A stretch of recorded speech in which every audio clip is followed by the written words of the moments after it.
पूर्णपणे महाराष्ट्रामध्ये जातीवाद कसा पसरेल एक फार मोठं षडयंत्र त्या व्हायरल व्हिडिओच्या माध्यमातून समोर आलंय। कोणाला पसरवायचा जातीवाद? पुढे म्हणतो की देवेंद्र फडणवीस सारखे 3 मिनिटात महाराष्ट्रातले अख्खे ब्राह्मण आम्ही संपवून टाकू। महाराष्ट्राचे माजी मुख्यमंत्री वर्तमान उपमुख्यमंत्री यांच्या बाबतीत ही भाषा। सांताक्रूज पोलीस स्टेशन मध्ये 27 तारखेला अजय पनवेलकर यांनी एक तक्रार नोंदवली। त्यांच्या मोबाईलवर फिरत फिरत एक व्हिडिओ क्लिप व्हायरल झाली। ती व्हायरल झालेली क्लिप घेऊन ते सांताक्रूज पोलीस स्टेशनला पोहोचले। अध्यक्ष महोदय, काय होतं या व्हायरल क्लिप मध्ये? व्हायरल क्लिपचा जर मजकूर जर आपण ऐकला तर पूर्णपणे महाराष्ट्रामध्ये जातीवाद कसा पसरेल एक फार मोठं षडयंत्र त्या व्हायरल व्हिडिओच्या माध्यमातून समोर आलंय। काय व्हिडिओमध्ये म्हटलं गेलंय की एक कोणीतरी इसम स्वतःच्या मांडीवर पहलवानासारखा हात मारतो आणि म्हणतो देवेंद्र फडणवीसला या महाराष्ट्राच्या मातीत आम्ही गाडणार। महाराष्ट्राचे माजी मुख्यमंत्री वर्तमान उपमुख्यमंत्री यांच्या बाबतीत ही भाषा। कोण आहे इसम? पुढे जाऊन म्हणतो फडणवीस तू कितीही आरएसएसचा, पुढचा शब्द मला उच्चारता येणार नाही, अतिशय घाणेरड्या प्रकारची शिवी या ठिकाणी वापरली आहे। पुढे म्हणतो की देवेंद्र फडणवीस सारखे 3 मिनिटात महाराष्ट्रातले अख्खे ब्राह्मण आम्ही संपवून टाकू। काय वाद करायचा आहे तुम्हाला? कोणाला पसरवायचा जातीवाद? ब्राह्मण संभाळून निघालात तुम्ही, कोणाला वाचवायचंय?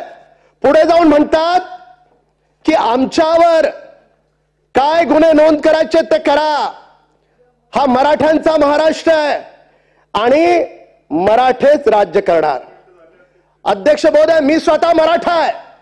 मराठ्यांची जेवढी आंदोलन झाली, जेवढे मोर्चे झाले शांततेने, अध्यक्ष महोदय महत्वाचं पुढे देवेंद्र फडणवीस ही व्यक्ती आमच्यासाठी देव माणूस आहे। अध्यक्ष महोदय, आमच्या फडणवीस साहेबांबद्दल जर कुणी असं बोलणार असेल, हा इसम कोण आहे? पोलीस स्टेशन मध्ये माहिती घेतली, याचं नाव आहे योगेश सावंत।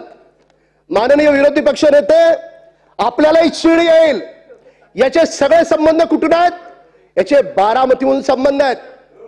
माहिती घेतल्यावर कळलं तिथल्या सिनियर पीआयला या सदनातला एक आमदार जो शरद पवार गटाचा आहे, शरद पवारांचा नातेवाईक आहे, रोहित पवार फोन करतो आणि सांगतो त्याला सोडून द्या। काय संबंध आहे? काय संबंध आहे रोहित पवारचा? मराठ्यांना आरक्षण मिळालं पाहिजे ही आमची भूमिका आहे, पण मराठ्यांच्या आडून मराठ्यांना बदनाम करण्याचं षडयंत्र रोहित पवार आणि त्यांचे बगलबच्चे करत असतील तर ते आम्हा मराठा समाजाला बदनाम करतात। मराठ्यांचा एकही मोर्चा कधी चुकीच्या मार्गाने गेला नाही, शांततेने निघाला। पहिल्यांदा आपण पाहिलं की त्या मोर्चामध्ये दगडफेक झाली, एसआयटी चौकशी सुरू आहे, सगळं सत्य समोर येईल। पण जी त्यावेळेस देखील या सभागृहामध्ये मी 15 वर्ष सदस्य आहे, माननीय अध्यक्ष महोदय, माहिती येत होती की शरद पवार गटाच्या एका आमदाराच्या कारखान्यात बैठक झाली।